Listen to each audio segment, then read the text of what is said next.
Hello guys, welcome back to my channel Bhagyabati. আশা করছি তোমরা সকলে খুব ভালো আছো আর আমিও খুব ভালো আছি। তো বন্ধুরা, তোমরা তো জানো যে আজকে আমাদের দীঘাতে ফার্স্ট ডে। তো দীঘার একটা ভিডিও আমি এর আগে আপলোড করেছি, তো এটা হচ্ছে আমার সেকেন্ড ব্লগ। তো গাইস দেখো, খাওয়া দাওয়া করে তারপরে আমরা রুমে চলে এসেছিলাম। আর এখন আমরা রুমে আছি, আর এখন দুপুরবেলা একটু ঘুমিয়ে পড়েছিলাম খাওয়া দাওয়ার পরে। তো তারপরে দেখো ফ্রেশ হয়ে আবার একটু সমুদ্রের বিচের সাইডে যাচ্ছি, কারণ রুমে তো ধরো ঘুরতে এসে তো রুমে থাকার কোনো মানেই হয় না একটু না ঘুরলে। আর তোমরা তো দেখেছো বন্ধুরা আগের ব্লগে যে কত পরিমাণে বৃষ্টি পড়ছে, কত দুর্যোগপূর্ণ আবহাওয়া এই দীঘায় এখন। মানে এখন না আসাই আমাদের মনে হয় ভালো ছিল, বেটার ছিল। তো যাই হোক, আমরা এখন যাচ্ছি সমুদ্রের সাইডে এবং ওখানে একটু বিচে বসে থাকবো এবং দেখি ওখানে কি করি। তো চলো, তোমরা ব্লগে দেখতেই পাবে, তোমাদের সাথে শেয়ার করব যে দীঘায় এখন কি কি দোকান বসেছে না বসেছে আর কীরকম বৃষ্টি হচ্ছে না হচ্ছে, সবই তোমাদের সাথে শেয়ার করব। তো ভিডিওটা দেখতে থাকো গাইস, কেউ স্কিপ করো না। প্রচুর দাম।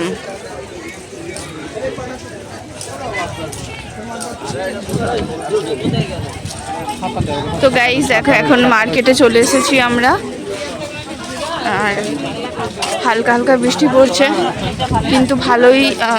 এখানে কিন্তু মানে বৃষ্টি পড়লেও কিন্তু মানুষজন প্রচুর। কি দারুণ দারুণ ওইগুলো দেখো, কি বাবা, জলে না পুরো অবস্থা খারাপ। দেখো বন্ধুরা, দীঘা তো সবাই আসতে চায়, কিন্তু আমরা এমন একটা টাইমে এসে পুরো ভুল করে ফেলেছি যে আফসোস করতে হচ্ছে আমাদেরকে এত বৃষ্টিতে। তো এই দেখো, সন্ধেবেলা বেরিয়েছি কিন্তু এত বৃষ্টি, মানে কি বলবো আর তোমাদের, একদম বিরক্তিকর একটা সিচুয়েশান ক্রিয়েট হয়ে গিয়েছিল। আর যত লোকজন সব সেই বিচের সাইডে চলে গেছে, আর এই মার্কেটটা দেখো একদম নিঝুম নিঝুম লাগছে যেন, মানে খুব কম লোকজন। তো চলো তোমাদেরকে মার্কেটটা একটু ঘুরিয়ে দেখাই। ওয়াও, কি সুন্দর! একটু আসো না, একটু ভিডিওটা করি।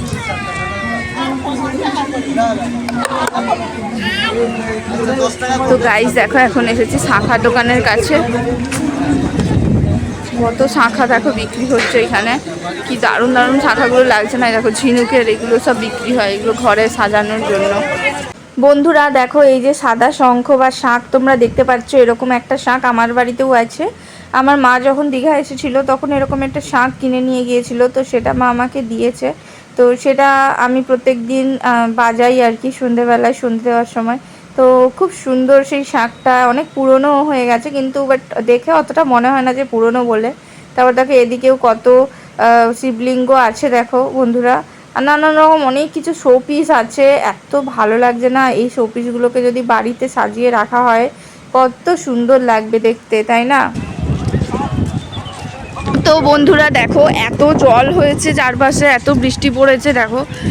মানে এখন যদি যারা দীঘা আসবে, সত্যি কথা বলতে একদম লস। ঠিক আছে, আমরা তো জগন্নাথ মন্দির যাবো ভেবেছিলাম, কিন্তু এই বৃষ্টির জন্য হলোই না। কিন্তু সমুদ্রের বিচে তো সন্ধেবেলা আসতেই হবে। আর দেখছি যদি খুব বৃষ্টি পড়ে তো আমরা আবার ছাতাও নিয়ে আসিনি, একটা ছাতা এখান থেকে আবার কিনে নিতে হবে।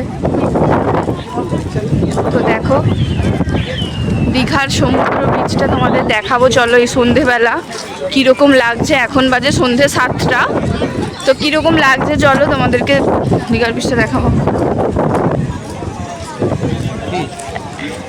যদি বল ও মোমো না, শুধু মোমো খাবে নাকি? হ্যাঁ, ও মোমো, ওয়াও দারুণ। হ্যাঁ সত্যি অন্ধকার, তুই যেতে পারবে না, তাও তো লোক যাচ্ছে।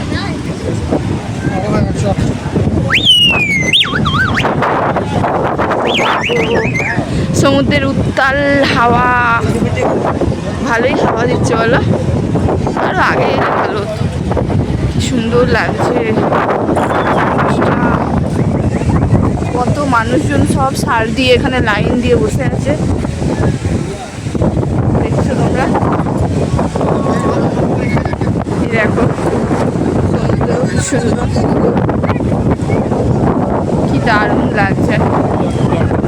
এখন জল কমেছে, তখন আরো বেশি, তখন থেকে আর কমেনি না, তাহলে মানুষ আনি তো করেনি, সব বেকার হয়ে গেল। পাথরগুলো দেখো ঝকমক করছে, মনে হয় যেন ভোরবেলা ভোরবেলা। এই দেখো ওই যে পাথরগুলো কেমন ভেসে উঠছে দেখো, ওই তোমার ওই ইয়েগুলো ছিল পাথর, তো এগুলো সরকার আছে। যাই হোক ওইগুলো আছে ওইখানেই, তো মানে জলটা তোমার বেশি ঘুরে যাচ্ছে, কিন্তু পুরীতে এটা নেই বলো।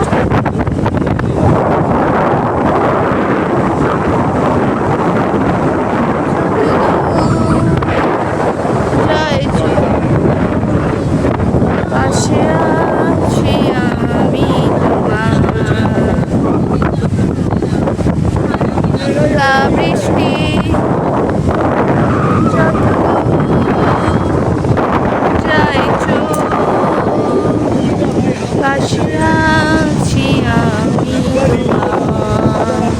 চল একটু এগোবে নাকি? নামাই যাবে, আগের বারে কত সুন্দর নেমেছিলাম বলো। এই তো আমরা নেমে নেমে হেঁটেছে নাম লিখছিলাম, মনে নেই দীঘায়। এইবারে দেখো এত জল, সত্যি যে একটু এসো এসো এগিয়ে। হ্যাঁ সাইডেই দেখে দেখে যাচ্ছি, এসো না। বাপরে কি অবস্থা, নামাই যাবে না পুরো। ওটাই তো বলছি, জল কমেইনি, সেই দুপুরে আমরা স্নান করেছি, তারপর থেকে জলই কমেনি। ওপরেই বসে বৃষ্টিও হালকা হালকা পড়ছে।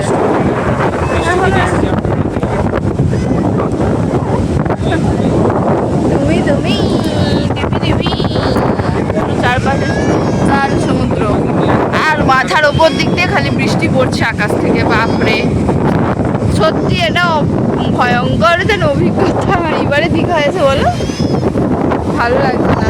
ওর কাছে কি আছে? দীঘারও পাশে পুরী আছে, ওই সাইডে পুরী চলে যাবে। সেম এটাই তো বঙ্গোপসাগর নাকি, কি বলছো তুমি? এটাই তো নাকি, এটাই তো তোমার পুরীর দিকে চলে গেছে। ও গাইস দেখো গো কি অবস্থা, বাপরে। আগের বারে তো আমরা এখানে এসেছিলাম, তাও সমুদ্রে নামতে পেরেছিলাম, নেমে মানে অনেকটা তাও যেতে পেরেছিলাম, মাটি এমনি শুকনো শুকনো ছিল। বাট এখন তো সেরকম কিছুই, মানে দেখো এরকম অবস্থা, জল মানে জোয়ার, প্রচণ্ড জোয়ার। হ্যাঁ মানুষ নামবে বলে দাঁড়িয়ে আছে, অথচ কেউ নামার মতন সিন পাচ্ছে না, মানে একটু সুযোগ পাচ্ছে না। দেখো কি বলবো বলো, এই বর্ষাকালে আসা সত্যি বলছি এর মতন রোস্ট অভিজ্ঞতা এক্সপিরিয়েন্স এর আগে হয়নি। তো বন্ধুরা দীঘার এই ভিডিওটা তোমাদের কেমন লাগলো অবশ্যই কমেন্ট করে জানিও, ভালো লাগলে অবশ্যই লাইক কমেন্ট শেয়ার করে দিও। এখনকার মতো টাটা।